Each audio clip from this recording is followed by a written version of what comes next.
तो आ गए भरूच। छोटा सा ही शहर और सावन के महीने में पानी के हिसाब से अच्छा।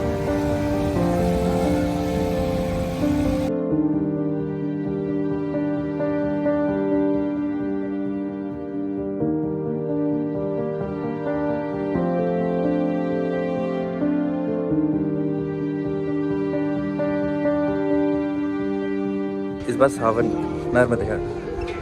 में इस बार नर्मदा खंड में शिवलिंगों पे जल चढ़ाने का मैंने सोचा और मेरे साथ यात्री भी हैं। तो अभी हमें शूलपाणेश्वर मंदिर जहाँ से हम अपनी यात्रा शुरू करेंगे, सबसे पहले जल यहाँ चढ़ाएंगे और उसके बाद हम गढ़वेश्वर जाके फिर अपनी परिक्रमा जल उठा के शुरू करेंगे श्रावण की।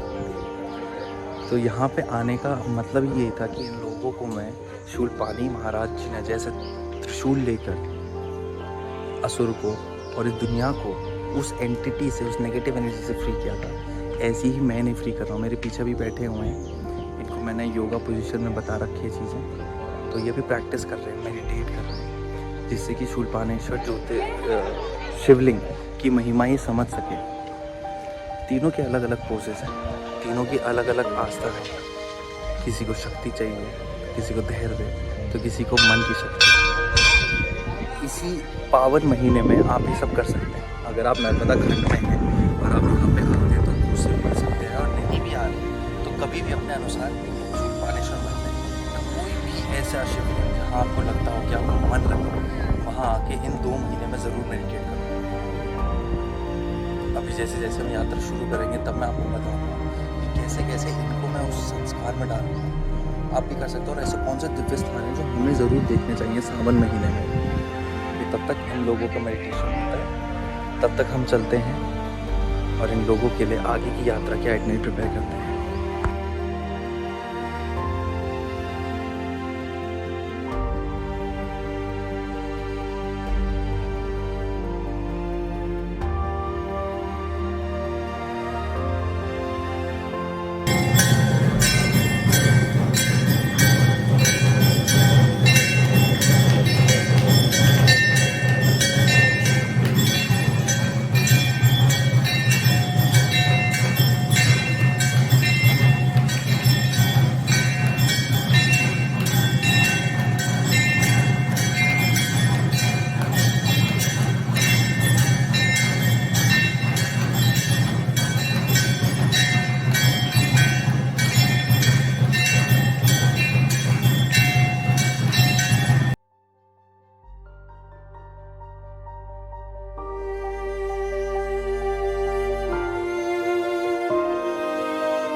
भोलेनाथ ने दर्शन देके सोमनाथ हो गया वहाँ पे। हाँ, ये सालन का बिठाई है वहाँ पे, बस सालन का। हाँ, जो लिंग है ना भोलेनाथ ने आप वहाँ पे प्रकट किया हो। स्वयं सबसे पहले प्राचीन मंदिर यही है, मातंगेश्वर ऋषि ने तपस्या। हाँ हाँ, और वो स्वयं उत्पन्न हुए। हाँ, स्वयंभू महादेव। हाँ, स्वयंभू वरदान देके जिसके बाद में अंतर ध्यान हुए तो उनकी प्रतिमा वहाँ प्रकट कर दी। वो सुंदर दर्शन। हाँ, बाणासुर है ना, बाणासुर। हाँ हाँ, झाड़ में वो कहाँ का रहने वाला, कैलाश के पास था। अच्छा, बाणेश्वर महादेव। हाँ अच्छा, बाणेश्वर ने तपस्या की, भोलेनाथ प्रसन्न हुए तो कितनी भुजा दी इसको, 10,000 भुजाएं। बाणेश्वर जब वो बल इतना पाके फिर इधर उधर मारने लगा, फिर भोलेनाथ से कहे स्वामी मेरे से युद्ध करो या मेरे को लड़ने वाला होता। वो बाणेश्वर महादेव। मराठा समाज में मल्हार राव नाम के एक राजा थे, जिनके एक पुत्र थे खड़े राव होलकर। अब मल्हार जी ने एक बार अपने राज्य में भ्रमण कर रहे थे तो एक छोटे से गांव जाके पहुंचे, जहां पे उन्होंने मंदिर के पास एक बहुत सुंदर ध्वनि सुनाई दी। वो उस आवाज के पीछे पीछे गए और उन्होंने देखा कि एक मंदिर में छोटी सी कन्या 12 साल की आरती कर रही थी। उसे देख वो बहुत ही प्रसन्न हुए और उन्होंने ये विचार अपने मन में किया कि अगर मेरी बहू आए तो वो ये आए। अब ऐसा कहते ही उनके पिता से बात हुई और अहिल्याबाई होलकर जी मल्हार राव के बेटे खड़ेराव होलकर की पत्नी बनी। शादी के कई साल के बाद जब उनकी एक पुत्री और एक पुत्र भी हो गए थे, उसके बाद खड़ेराव होलकर जी एक युद्ध में गए जहां पे वो वीर गति को प्राप्त हो गए। इस समाचार को सुनकर अहिल्याबाई होलकर टूट गई। उनका ऐसा मन हुआ कि वो सती हो जाएं, परंतु उनके ससुर मल्हार राव जी ने उन्हें कन्विंस करा, उन्हें मनाया कि अहिल्या, मेरा तो कुछ भी नहीं, अब मेरा तो पुत्र भी चला गया, अब जो हो तुम ही हो, तुम ही मेरी वर वधू हो, तुम ही मेरे बेटे हो, तुम ही हो मेरे इस राज्य को चलाने के लिए राजा। तो उन्होंने अहिल्याबाई होलकर जी को कामकाज में लगा दिया, जिससे उनका मन भटक गया और कामकाज में इतना लग गया कि वे ये भी भूल गए कि ससुर जी भी एक दिन मृत्यु को प्यारे हो गए। अब ये बात देखकर कि अब पति भी नहीं, ससुर भी नहीं, वो पूरी तरह टूट गई थी। यह सपना कि वह इस राज्य के लिए कितना करना चाहती हैं, वह सब टूट कर रहा था उनके सामने। और इससे पहले प्रगति उनके साथ एक और घटना करने वाली थी कि जब उनके बेटे मालेराव बीमारी से मृत्यु को प्राप्त हो गए। इन सभी चीजों को एक साथ अपनी जिंदगी में आते जाते देख पूरा राज्य घबरा रहा था कि हमारा राज्य का राजा कौन होगा। और तभी एक विश्वासघाती ने हमारे दुश्मनी राज्य में जाकर ये बताया कि उनका कोई राजा नहीं है उस राज्य का, तो मराठा संप्रदाय पे आप अटैक भी कर सकते हो, उस राज्य पे आप विजय भी प्राप्त कर सकते हो। ये बात सुनकर माँ अहिल्याबाई होलकर जी का सारा ध्यान अब केवल राज्य की सुरक्षा पे लग गया। उन्होंने कई मराठा राजाओं को पत्र लिखे, जिसमें से पेशवा जी ने उन्हें एक पॉजिटिव नोट से उनके साथ जुड़ने के लिए उन्हें पत्र में वापस लिखा, जिसे देख अहिल्याबाई होलकर जी ने अपनी तैयारी दुगनी कर दी और महिलाओं की एक सेना बनाई अलग से। अहिल्याबाई होलकर जी ने एक पत्र लिखा कि मैं चाहे जंग में जीतूं या हारूं, परंतु दुनिया तुम्हें जरूर हारा हुआ मानेगी कि तुमने जीता भी तो केवल एक महिला से लड़कर। और तुम्हें अगर लगता ही है मैं कि बहुत बेबस हूं, मेरी प्रजा बहुत बेबस है और उसका राजा, उसकी रानी बहुत बेबस है, तो एक बार आकर इस बेबस औरत की बेबसी देखो और फिर शायद तुम भुला भी ना पाओ, शायद वापस जा भी ना पाओ। ऐसा पत्र में लिखा हुआ देखकर दुश्मनों के होश उड़ गए और उन्होंने माँ अहिल्याबाई होलकर जी पे आक्रमण करना कैंसिल कर दिया। ये खबर देख राज्य में एक प्रफुल्लित, एक आनंदमयी लहर टूट पड़ी। उसी समय माँ अहिल्याबाई होलकर जी के सपनों में 12 ज्योतिर्लिंग आए थे, जिसके लिए वह 6 महीनों के लिए इस भारत भ्रमण पे निकल गई थी, जहाँ पे उन्होंने 12 ज्योतिर्लिंगों को स्थापित किया, कई धर्मशालाएं बनाई, कई मंदिर, कई घाट उन्होंने निर्माण करे। इस पूरे भारत वंश में एक संस्कृति की धरोहर वापस स्थापित करी।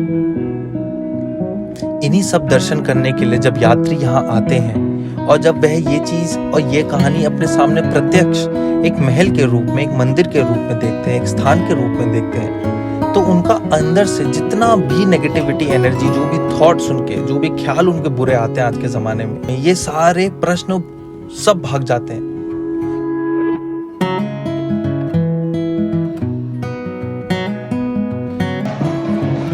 कांवड़ की यात्रा यहाँ मध्य प्रदेश में मनाई जाती है, जहाँ पे वो नर्मदा जी से जल भर के उज्जैन महाकाल पे जल चढ़ाते हैं।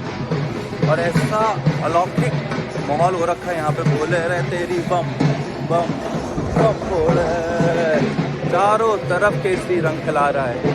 एक प्रचंड रूप से ये भक्ति नजर आती है और इतना अच्छा लगता है ये देखकर कि हमारे देश में हर महीने, हर हफ्ते कभी ना कभी कोई ना कोई त्यौहार बनता रहता है। और ऐसा त्यौहार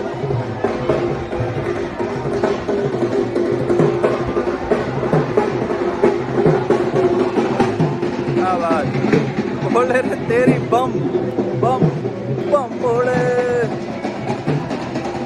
तो यात्रीगण को लेके चल रहे हैं हम आज, क्योंकि इतना अच्छा मौका है तो उज्जैन महाकाल के भी दर्शन करेंगे। तरह तरीके के कांवड़ियाँ हैं जो अपने अपने बोर्ड लगा रहे हैं कि आप उनकी कांवड़ देख सकें। अब जल्दी से यहाँ से निकलना होगा क्योंकि भीड़ उमड़ के आ रही है यहाँ पे, और इससे हम ट्रैफिक में ना फंसे और हमारी ये जो यात्रा है उज्जैन की वो ना रुक जाए। नर्मदे हर।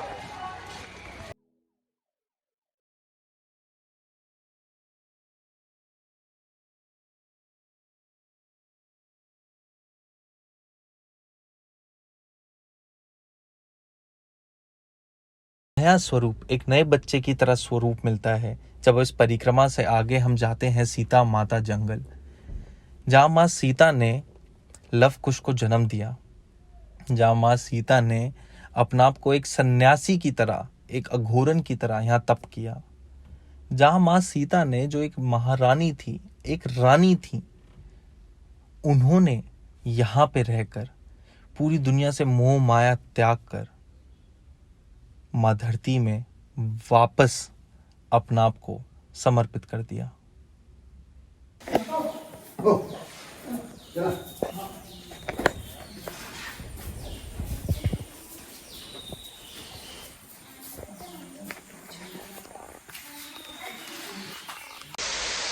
पिछले 2 साल से मेरे यहाँ मेरे परिक्रमा वासी जो मेरे साथ बस में आ रहे थे वो जयंती माता मंदिर तक नहीं पहुँच पा रहे थे, क्योंकि यहाँ पे नदी बिल्कुल अपने भाव पे होती है, तो 2 साल से यहाँ पुल नहीं बन पा रहा। पर अभी हम क्योंकि छोटी गाड़ी लेके आए हैं तो दीदी ऑलरेडी भैरव गुफा में चली गई अंदर, और भैया मेरे साथ बाहर से निकले हुए हैं, क्योंकि जैसे मैंने बताया सीता माता जंगल है, यहाँ पे लेडीज़ की ही वाइब्स बहुत अच्छी मैच होती हैं। अंदर भैरव गुफा में आदमियों का जाना, आप जाने की कोशिश कर सकते हो, अगर चले जाओ अंदर आदमी जा ही नहीं सकते, केवल लेडीज सेक्शन है। यहीं सीता माता ने अघोरी विद्या बाकी औरतों को यहाँ पे सिखाई थी, और जिससे कि वो इस जंगल में नीचे आज भी तपस्या कर रही है। इतने बड़े बड़े जो पेड़ हैं, उनके सर के बाल हैं जो इतने सदियों बाद यहाँ बैठे हैं। अभी मैं भैया दीदी को बोल रहा हूँ यहाँ बैठने के लिए, सोचा थोड़ी देर उनकी एनर्जी यहाँ मैच होगी। फिर इस पावन सिद्ध जगह से जयंती माता मंदिर से हम जाएंगे सीता माता मंदिर, वाल्मीकि गुफा, जहाँ पे आज रात हम रुकेंगे। और मैं भैया भाभी के साथ फिर एक एक्सरसाइज करने वाला हूँ, जहाँ पे इनकी एनर्जीज को मैं और एक्सेलरेट करके और एक्सपैंड करूँ। हमें इस प्रगति से अपना आप को जोड़ना है।